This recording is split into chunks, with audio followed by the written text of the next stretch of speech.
Make Me Hard. They said that we had to name the show Make Me Stiff. Like, this was like an argument. Like, for real, like, there's a difference. Like, they mean the same thing. It's just Make Me Stiff doesn't sound quite as funny. It really doesn't matter. I mean, what's the difference? But the point was that they were willing to argue this. It was a big deal for them. And that shows you how these shows work. The best shows, like stand-up comedians, like if you take a guy like Dave Chappelle or, you know, Cat Williams or anybody, any good comic that you like, they write all their own shit. They write it, they perform it. They're saying shit that they think is funny. They are the producer. They are the performer. They're the whole ball of wax. They're the writer. They're everything. And that's why you get a pure product, because you get a product that's from this dude's mind. Well, what happens is when you like start working on a television show, these people that are working for the network, somebody has to work for the network, and you would assume that the people at the very top of the food chain are the perfect people for the job. But that's not true. They're just people that somehow or another got that fucking job.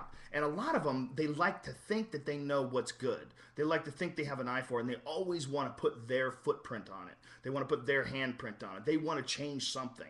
And anything that, you know, I think the background should be blue. We're going to ruin the whole show with this red background. And they'll go crazy, and they'll fucking fight over this. Why? Because they want to be the one to say, well, it was me that decided for the blue background. If they didn't go with that blue background, the show was shit, am I right? And then the wife will agree with them, and they all get fucking pilled up together.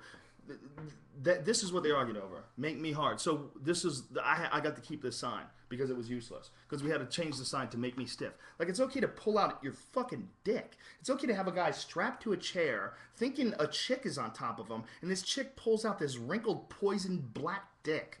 That's okay. But you can't call it hard. You have to call it stiff. It's really that dumb. It seems like I would be exaggerating, but that's why Dave Chappelle walked away from the Chappelle Show. It's just because when you're a comic, having somebody else tell you what's good and what's bad. Like, there was one of the things that we did in the Man Show where we wanted Joey Diaz. If you don't know who Joey Diaz is, his Twitter is Mad Flavor, one word, at Mad Flavor. And Joey Diaz is one of the funniest dudes I've ever met in my life. He's like one of the funniest human beings to ever live.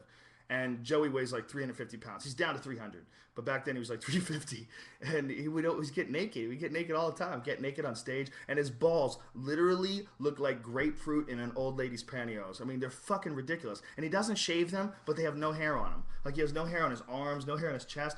And he's fat as fuck, and we wanted to have him introduce us at the beginning of every show. He kicks open this door and comes out yelling, "Let's get this party started!" And his balls are jingling, and it's fucking hilarious. First of all, it's hilarious because Joey's hilarious. No matter, he could read, Doug Stanhope said Joey Diaz could read the phone book and it'd be funnier than most of the shit you see on late night TV. And that's totally true.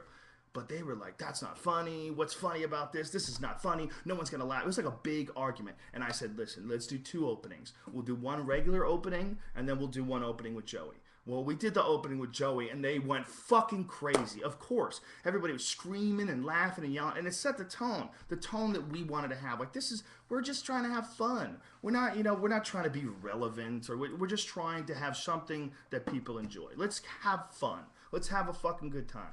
But it was almost impossible to try to have that good time when you have, other people like that aren't necessarily funny at all, and they're like putting their input into what should be in this comedy show. So Doug and I got fucked, but the most important thing is that we had a good time, and we were always good friends, but we became great friends doing that.